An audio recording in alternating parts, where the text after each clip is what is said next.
Hi, my name is Marilyn, and for my video interview on nonverbal communication, I will be interviewing Ms. Rodriguez, my school's counselor. Ms. Rodriguez, as a psychologist, how significant would you say that nonverbal communication is in our everyday lives? Nonverbal communication is as important as our verbal communication. I believe they both go hand in hand. It's significant in our everyday lives because, like I said, it's just they go hand in hand. You need, when you're having a conversation with someone, when you are interacting or you want to make sure that you're communicating effectively, you want to make sure that both especially your nonverbal cues are with what you're saying. So I don't want to, if I'm having a conversation with someone and I want to, I'm sharing good news, for example, I want to, my face should be happy. I should be smiling. I don't want, if I'm telling you, oh, well, it looks like you're doing great, and I'll see you next time. As opposed to, well, you're doing great. You should continue to work at this. It helps. It helps you communicate effectively if your nonverbal cues go hand in hand with what you're saying, basically. So I think it's very significant.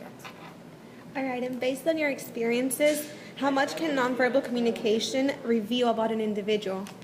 A lot. I think nonverbal communication, especially in my field, working with students on a day-to-day, I meet with hundreds of students. So I read a lot their nonverbal cues. I read, how they're sitting, where they're looking at their eye contact. I look at their hands. I look at the way they sit. I look at all of that, especially if it's a conversation where they may be sharing personal things about themselves. It tells me a lot how they're feeling just by the way they're sitting or the way that they're looking at me.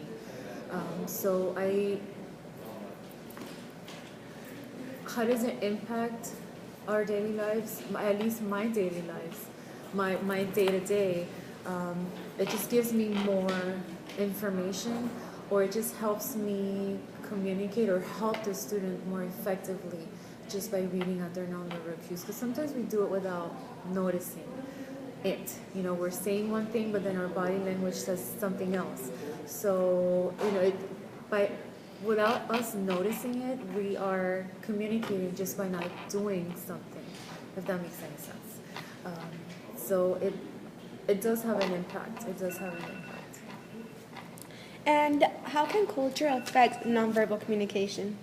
Nonverbal communication, it varies from culture to culture. In some countries, eye contact is considered a sign of disrespect.